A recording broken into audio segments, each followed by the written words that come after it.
7 klubov dôchodcov, ktoré v Michalovciach zahŕňajú približne 1000 seniorov, bilancovalo svoju činnosť za uplynulý rok.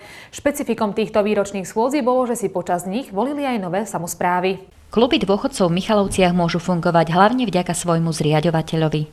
Mesto je zriaďovateľom týchto klubov dôchodcov.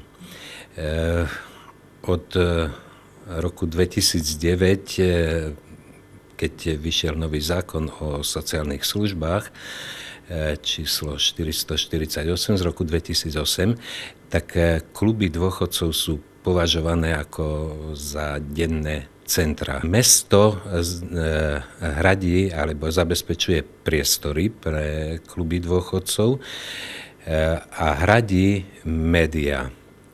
Minulý rok napríklad sme na činnosť klubov dôchodcov mali v rozpočte mesta vyčlenených 18 000 eur, niečo cez 18 000 eur.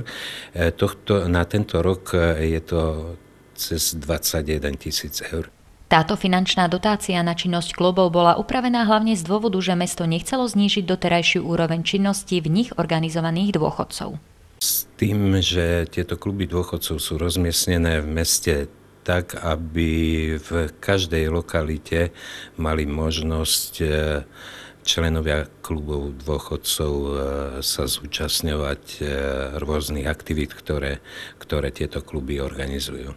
Tohto roku sa uskutočnili výročné členské schôdze.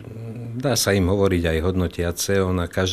Každý rok tie členské schôdze, ktoré sa uskutočňujú, sú určitým spôsobom hodnotiace, pretože hodnotia činnosť uplynulého roku, čo všetko sa v kluboch dôchodcov urobilo. Výročné členské schôdze nielen bilancovali rok svojej činnosti, ale zároveň pripravili plán na ďalší rok. Aktivity klubov v Lani boli rozmanité.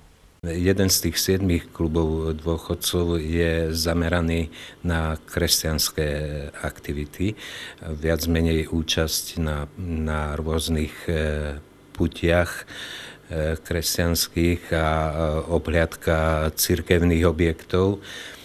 A ďalšie kluby sú viac menej zamerané na to, aby okrem tých aktivít, ktoré pripravujú pri rôznych príležitostiach, ako je stretnutie jubilantov, alebo Deň matiek, alebo Mesiac úcty k starším, tak sú to aj turistické podujatia, prípadne podujatia počas fašiangov.